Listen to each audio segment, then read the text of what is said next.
Mobile ഇങ്ങനെ കിടന്ന് കറങ്ങിക്കൊണ്ടിരിക്കുക. H Reliance ഹോസ്പിറ്റലിൽ ഡെയിലി വന്നു പോകുമല്ലേ, അപ്പം അഡ്മിറ്റ് ആയിട്ടില്ല, അപ്പം അതുകൊണ്ടിങ്ങനെ വരുന്നു. 4 ദിവസത്തേക്ക് വന്ന് ഡ്രസ്സ് എടുത്ത്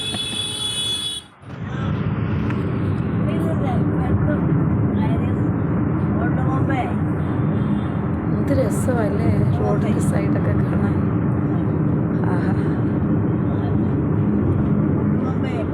കാശുള്ളവർക്ക് എച്ച് റിലയൻസ് ഹോസ്പിറ്റലിൽ പോയാൽ ജീവൻ തിരിച്ച് കിട്ടുമെന്നുണ്ടെങ്കിൽ തിരിച്ച് പിടിച്ചിരിക്കും അവർ.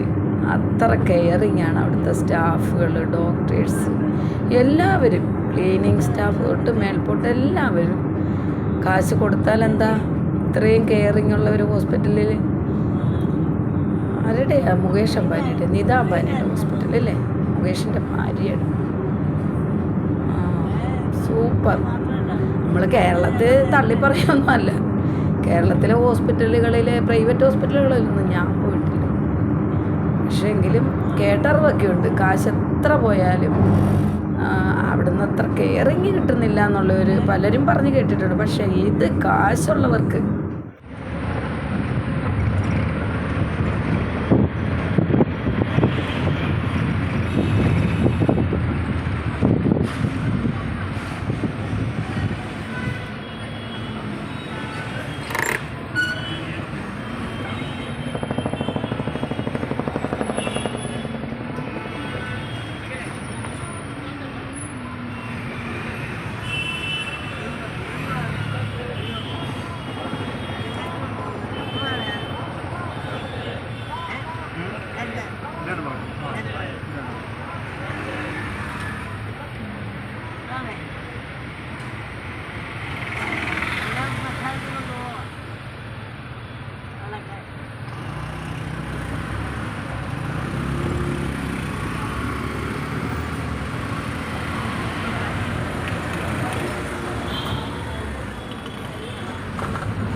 ഞങ്ങൾക്ക് അത്ര കാശൊന്നുമില്ല.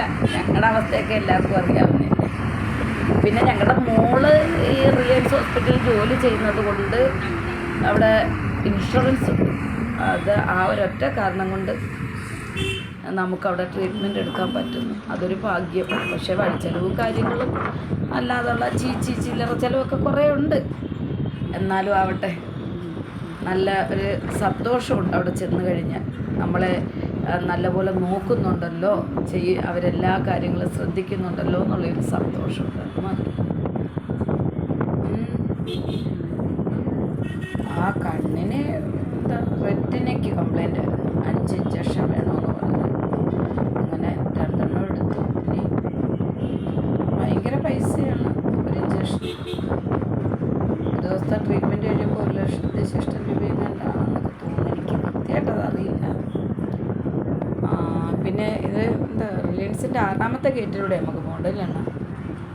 6ാമത്തെ ഗേറ്റ് എൻട്രിയിൽ കൂടെയാണ് നമുക്ക് ചെല്ലേണ്ടത്. അടുത്തെന്ന് തോന്നുന്നല്ലോ.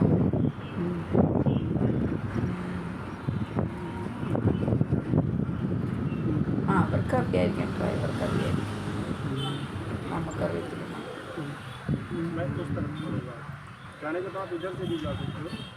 लेकिन मैं लेफ्ट लूँगा तो आप इधर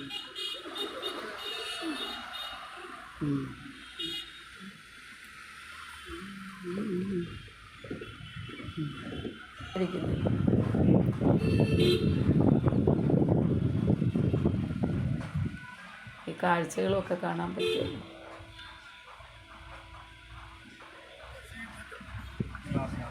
അത് തന്നെ